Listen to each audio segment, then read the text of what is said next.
So I understand that the Minnesota Vikings have Justin freaking Jefferson. They committed to Adam Jerome, Ezekiel Thielen with his restructure/extension, as well as KJ Osborne is a very solid wide receiver, 2.5. ISM is untapped resource for the speed, as well as BC Johnson coming back from the ACL. I fully understand that, but I can't help myself. I cannot help myself as the Vikings look to open things up. Kevin O'Connell going 3 wide all the time. Why not get more elite talent, especially if you can get them discounted in the draft because of injury concerns? In one, Jameson Williams. Not even injury concern. Like, he had a run-of-the-mill ACL in the national title game. He would have been a top 6, top 7 pick. He would have easily been wide receiver 1 in this draft if he didn't get dinged up. And guess what? He's still going to be a first-round pick. He still might be in the top 20 because that's how talented this kid is. So, should the Vikings take a shot?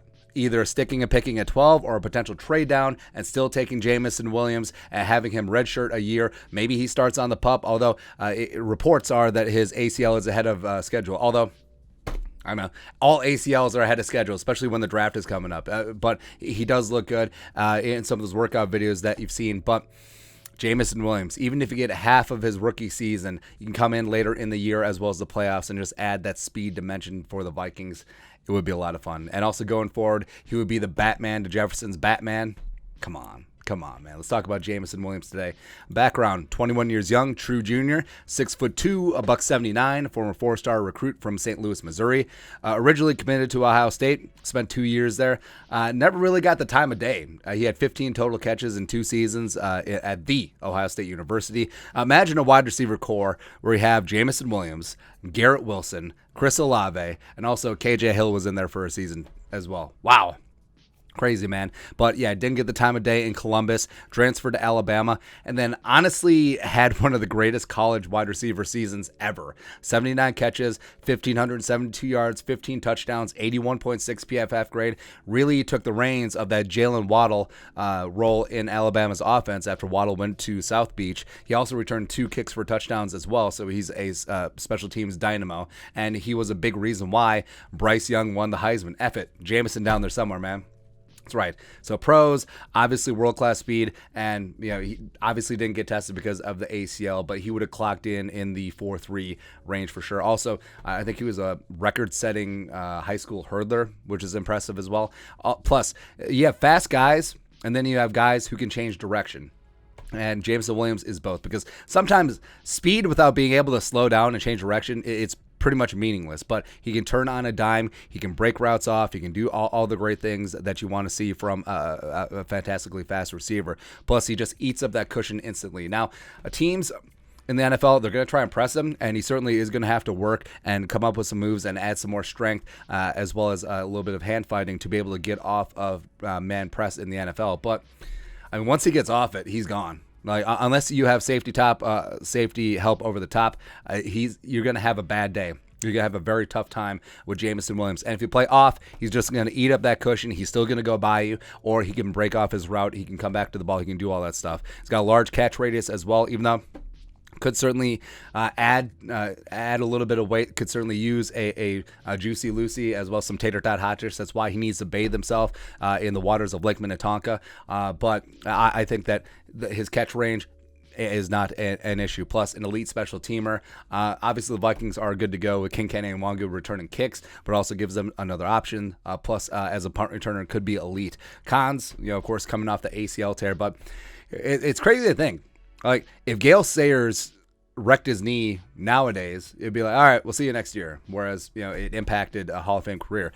Contested catches, he does need to add a little bit more size, a little bit more of just getting after it in terms of contested catch spots. It's not his bag, but also, who else's bag? It's not Tyreek Hill. Like, no one ever talks about, oh, well, Tyreek Hill, he can't go up and get it. It's not his thing. Not his thing, man. Frame, even though his frame, he could stand, add a little bit of weight, add a little bit of muscle. Sure. Also, tracking the ball. This is not a Troy Williamson situation. It's like, this is not that, but I think that it is. He does just need a little bit more work and polish, because in actuality, he played basically one season of big-time college football, and some work does need to be put in, but I think that his potential is certainly through the roof. And the Vikings wide receiver room, yes, even though you got Justin freaking Jefferson, is going to win the Triple Crown this year, have all that Cooper Kupp, nice work. Adam Jerome, Ezekiel Thielen can still work the middle of the field. I think that he can take on a Larry Fitzgerald-esque type late career role, just working primarily from the slot, and KJ is a stud. I like ISM. Just add Jameson Williams into this mix.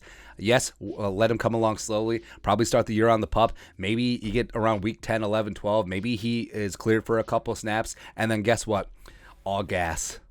No breaks, all gas, man. And especially next year and beyond that, when he's fully healthy, bombs away. Bombs away, baby. So, yeah, you got Jefferson doing Jefferson things. You got Jameson, J&J. Jameson just going deep, taking the top off the defense, allowing more space and more attention to be taken away from Justin Jefferson, where, wow, could you imagine, man? Plus, Kirk, respect, does have one of the best deep balls in the game when he isn't checking it down. So if you have options where you have more space, where you're either going to chuck it deep to Jameson or Jefferson or Thielen or KJ are operating free in the middle of the field, like, what are you going to do? How do you defend this team? You can't. So that's why I think the Vikings should seriously consider going with Jameson Williams, even though, yes, immediacy. This is not a microwave spot. This is a crock pot spot because you're going to have to wait for him to get healthy. This is more of a play for 2023. Anything you get out of him in 2022 is just a bonus, but you have a chance to get the true wide receiver one in this class, a guy who, if it didn't tear his ACL in the national title game, Alabama probably beats Georgia because Darian Kendrick wasn't keeping up with him, and B, he's probably, I don't know, easily in the top 10, maybe even a top 5 selection. So you get that value at 12 or potentially even a trade down. And also, you can keep him away from Green Bay because I think 100% if he gets to the Packers 2 first-round picks, that's going to be snatched up right there. So I think the Vikings should certainly consider Jameson Williams, a wide receiver from Alabama. Be your thoughts on our thoughts. Let us know in the comment section below. Subscribe for daily Vikings takes. Want to support the work? Put a little something in the Venmo. But until next time, Skull Production Value.